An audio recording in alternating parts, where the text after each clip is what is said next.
मुझ में और आप में ये चित्त की वृत्तियां जो हैं वो वृत्तियां बनती ही क्यों हैं? भारत में हम ढूंढ नहीं सकते फिलॉसफी की शुरुआत या उसकी जड़ कहाँ पे है। वेस्ट में ढूंढा जा सकता है। बिलीविंग जो है वो एक तालाब बन जाता है जिसके अंदर पानी रुका रहता है, फ्लो नहीं होता, तो उसमें कीड़े भी पड़ जाते हैं, बदबू होने लग जाती है। तो पतंजलि 1000 करोड़ फिलोसफर्स में से भारत की एक फिलोसफर है, उसके 1000 ज्ञान में से एक सूत्र के 5 डिवीजन में से एक डिवीजन ने ही उसको ओवरटेक कर दिया। This is the beauty of Indian wisdom.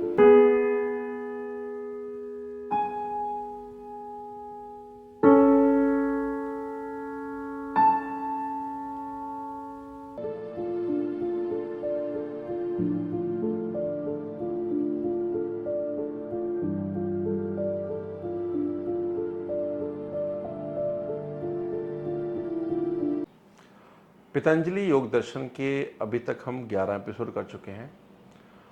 अभी तक हमने देखा कि योग जो है वो क्या है, उसकी चित्त वृत्तियाँ, चित्त क्या है, चित्त का स्वरूप क्या है, चित्त की भूमिया क्या है। ये पिछले 11 एपिसोड्स में हमने ये कवर किया हुआ है। चित्त की पंचवृत्तियाँ हैं, वो पंचवृत्तियाँ क्या है उसके बारे में अभी जो पिछला एपिसोड था उसमें बात किया। ये एपिसोड में हम पहले तो बात करेंगे कि चित्त की वृत्तियां आखिर है ही क्यों।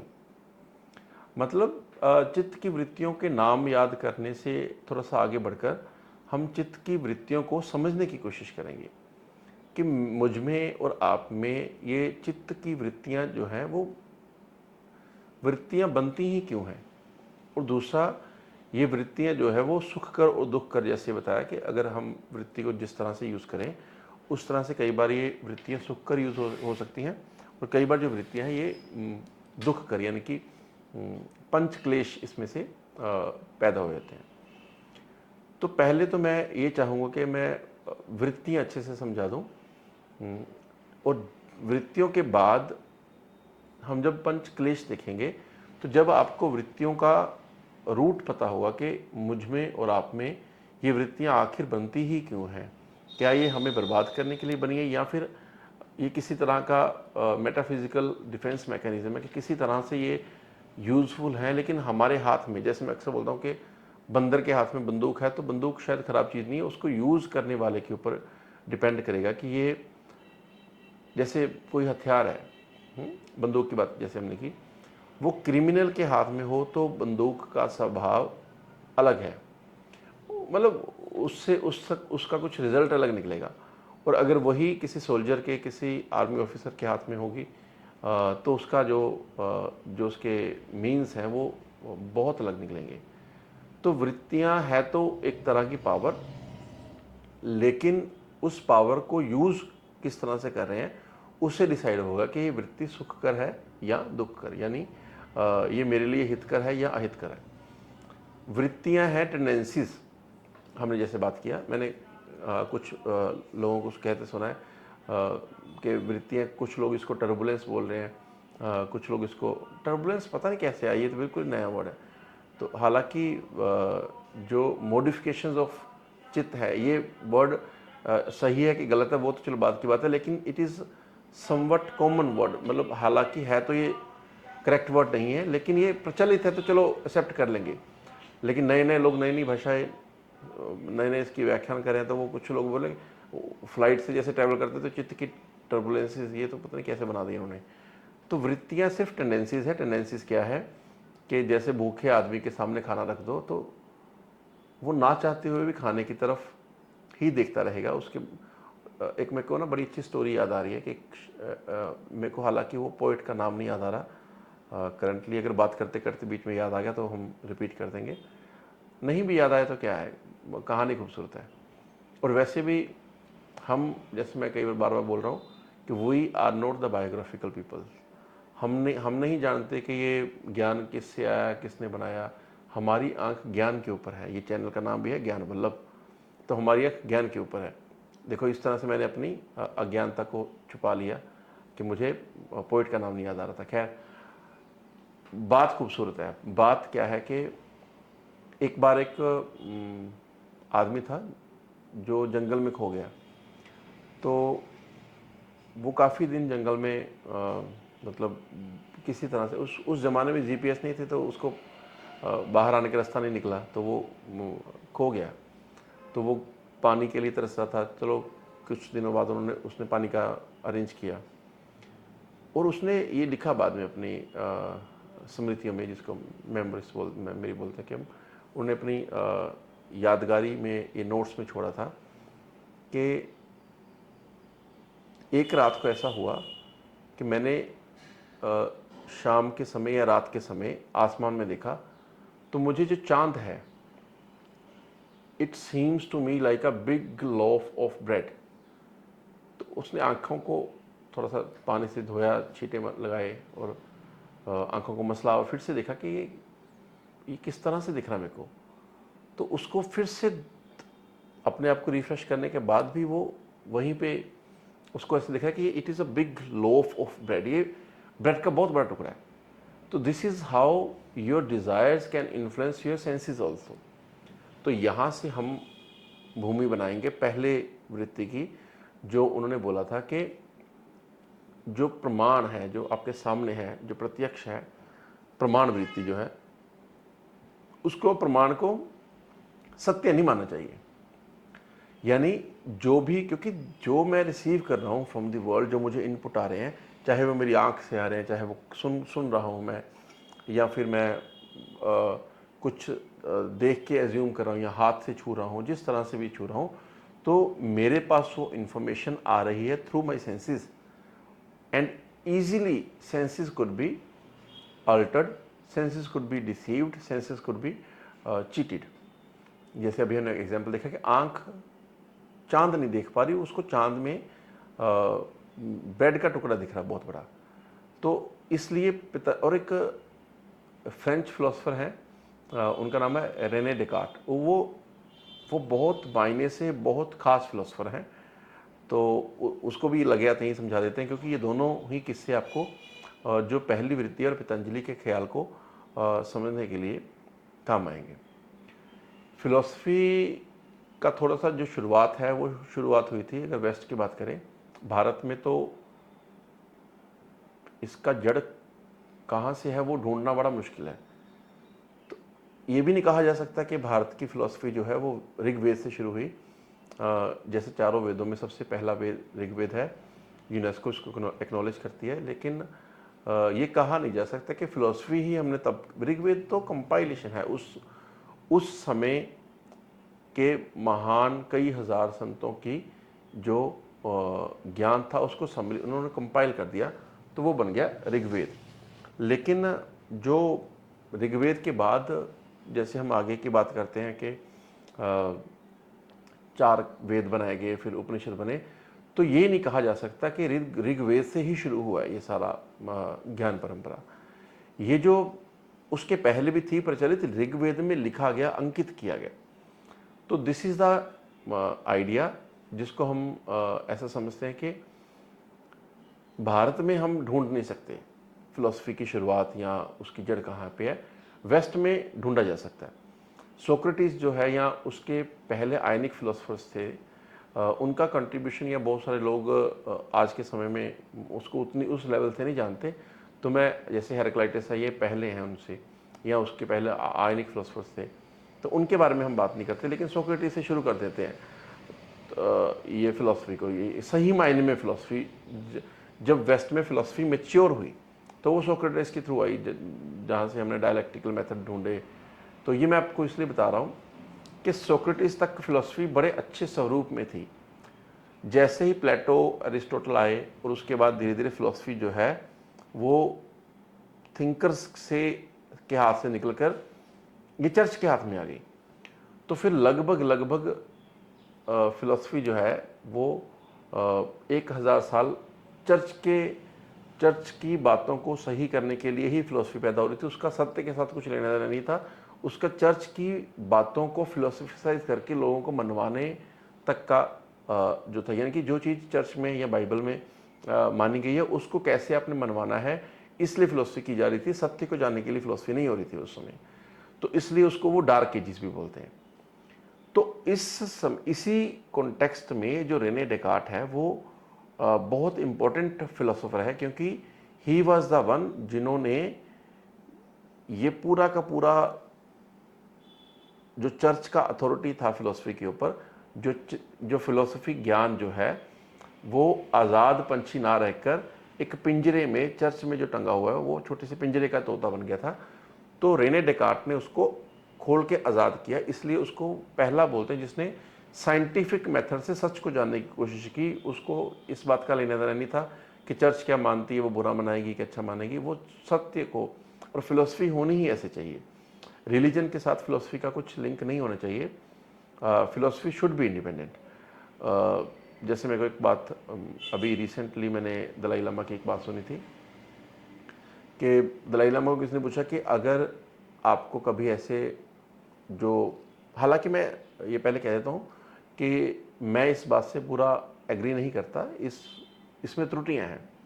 त्रुटियां क्या है, ये नहीं है कि मैं बायस होकर त्रुटि बोल रहा हूँ या फिर मैं फैक्ट्स को एक्नॉलेज नहीं कर रहा, लेकिन त्रुटियां निकाली जा सकती हैं, वो भी मैं कोशिश करूँगा कि बता दूंगा यहीं पे। लेकिन अभी मैं बता रहा हूँ कि जो खूबसूरत बात सुनने सुपरफिशियली खूबसूरत है, क्रक्स में जाओगे तो गड़बड़ निकलेगी इसमें। तो दलाई लामा को किसी ने पूछा कि अगर साइंस कभी कल को प्रूव कर दे कि your beliefs and your religion is not rational, is not true, is not truth, तो what would you do? And he replied it कि मैं पहले सभी एविडेंसेस को देखूंगा, उनके देखने का तरीका जानूंगा, और अगर मुझे सच में लगा कि जो मेरे पास है रिलीजन के थ्रू मेरे पास पहुंचा है वो सच में गलत है, I will drop the ideas and I will be on the side of science. ये उनके वाइज होने का सबूत है, एनलाइटेंड होने का सबूत है कि नहीं है वो मुझे नहीं पता, लेकिन he is at least he is wise enough कि वो अब इस लायक की फ्लेक्सिबिलिटी तो रखते हैं। हम क्या करते हैं कि जैसे हम किसी बात पे गड़बड़ हो जाए, इसीलिए तो हमारे धर्म कुछ देर बाद रूढ़ी हो जाते हैं। रूढ़ी हो जाते हैं कि हम उसमें सत्य ढूंढने की गुंजाइश बंद कर देते हैं कि जो लिखा है, लिखा सत्य ही होता है, उसके मतलब हम छोटे कर देते हैं, इसलिए उनके मतलब को रीटेलिंग उस मतलब की ज़रूरी हो जाती है।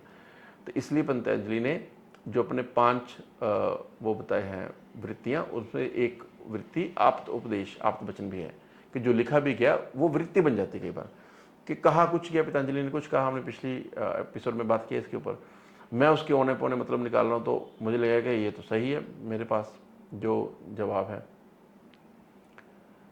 तो ये है स्टोरी यहाँ तक की कि जो रेने डेकार्ट है उसके बारे में बात कर रहे थे। रेने डेकार्ट ने क्या किया, he used a formula of doubting everything। सत्य को जानना तो डाउट करना पड़ेगा ना। देखो, बिलीवर होता है डाउट के और ट्रुथ के अगेंस्ट, कि मुझे नहीं पता कि सत्य क्या है और ना ही मैं जानना चाहता हूँ, जो मेरे पास है ये it is more than enough, this is believing जो है वो एक तालाब बन जाता है जिसके अंदर पानी रुका रहता है, फ्लो नहीं होता, तो उसमें कीड़े भी पड़ जाते हैं, बदबू होने लग जाती है। तो रेने डेकार्ट ने क्या किया कि पहले अपने नॉलेज के जो पैरीमीटर्स हैं, जो उसके आयाम हैं, उसको डिसॉल्व कर दिया। तो उसने बोला कि आई नो नथिंग, जो सोक्रेटिस ने भी कहा था। तो and Rene Descartes was the first जिसने चर्च की अथॉरिटी से बाहर आने की हिम्मत करके पहली बार फिलोसफी को नया जन्म दिया। मैं इतना एम्फेसिस इसलिए कर रहा हूँ कि he was such a great philosopher, लेकिन जो भी रेने डेकार्ट ने अपनी पूरे जीवन में खोजा वो भारत के 1000 फिलोसफर्स में से एक फिलोसफर पतंजलि के इतने सूत्रों में से एक सूत्र जो कि है चित्त वृत्तियाँ, और चित्त वृत्ति में से पहली वृत्ति प्रत्यक्ष को प्रमाण नहीं मानना, उसमें कह दिया। तभी मुझे याद आता कई बार राधा कृष्ण की बात कि उन्होंने बोला था कि all the subsequent philosophies of the West are nothing but the footnotes on the philosophies of Indian Upanishad. कि भारत में जो फिलोसफी कर दी गई है उसके बराबर पहुंच सकना it is not a easy task.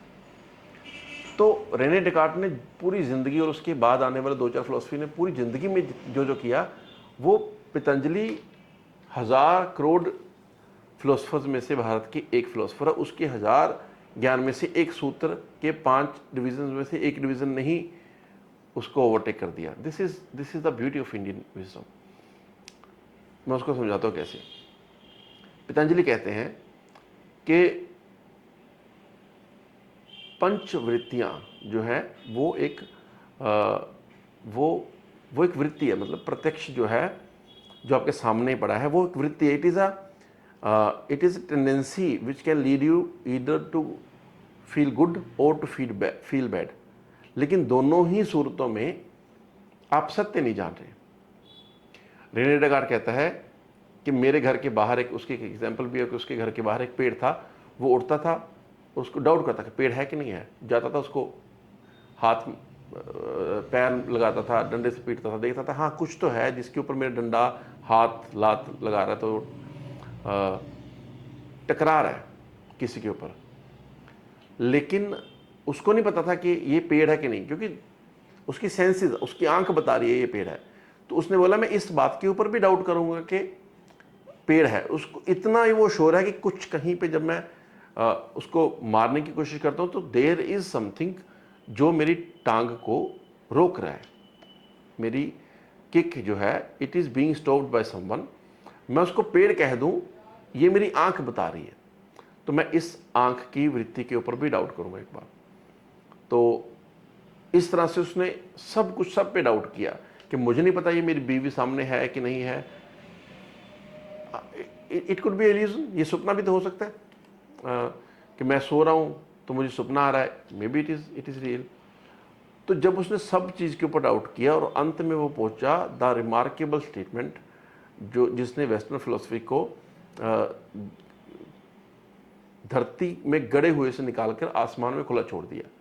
The quote the statement is, उनकी भाषा में लैटिन में बोलते हैं इसको कोगिटो एर्गो सम, मतलब I think therefore I am, कि मैं पेड़ के ऊपर डाउट कर रहा हूँ, मैं बीवी के ऊपर डाउट कर रहा हूँ, बच्चों के ऊपर डाउट कर रहा हूँ, मैं भी हूँ कि नहीं, मैं भी ये सपना हो सकता है। ये भी सही है, हमने पीछे एपिसोड में बात किया कि किस तरह से जनक का सपना, या ये जो एक जापान के फिलोसफर थे उनका एक सपना, जैन मास्टर जो थे उनका सपना उनको डाउट कर जाता है। तो उसने बोला कि सब कुछ डाउट हो सकता है, लेकिन in this whole process one thing is sure that the doubter is there.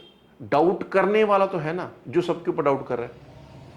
जो मैं भी हूं कि नहीं, तो मैं ये निकाल सकता हूं कि मैं नहीं हूं, शायद मेरे को लग रहा है, लेकिन जो ये डाउट कर रहा है मेरी खुद के एग्जिस्टेंस के ऊपर, डाउटर इज देयर। तो बोला कि इतना मैं श्योर हूं कि there is something who is doubting on everything. तो यहां से उसने रास्ता निकाल लिया ज्ञान को खोजने का। यहां से रास्ता शुरू हुआ है, वो पहुंचा नहीं। आगे आगे फिलोसफर, जब हम अब पता नहीं वेस्टर्न फिलोसफी का भी करेंगे कि नहीं करेंगे, लेकिन अगर करेंगे तो हम उसके ऊपर बात कर सकते हैं कि यहाँ से रास्ता निकला फिर जो जिसको बोलते हैं रेनेसां, कि पुनर्जन्म हुआ वहाँ पे, नहीं तो मर गई थी फिलोसफी वेस्ट में। तो भारत में जब ये फिलोसफी पहुँची, पतंजलि की जब हम बात करते हैं तो जो पतंजलि का एक सूत्र है, तो उसका चित्त की वृत्तियाँ पंच में पहली वृत्ति रख देना प्रत्यक्ष या प्रमाण जो है, तो उसको वृत्ति कह देना का मतलब ये है कि आंख से जो देखा, देखो एक और एग्जांपल देते हैं इसको अच्छे से समझने के लिए। एक गार्डन है बड़ा खूबसूरत, और उसमें पहले एक आदमी गया जो कि लकड़ी का काम करता था।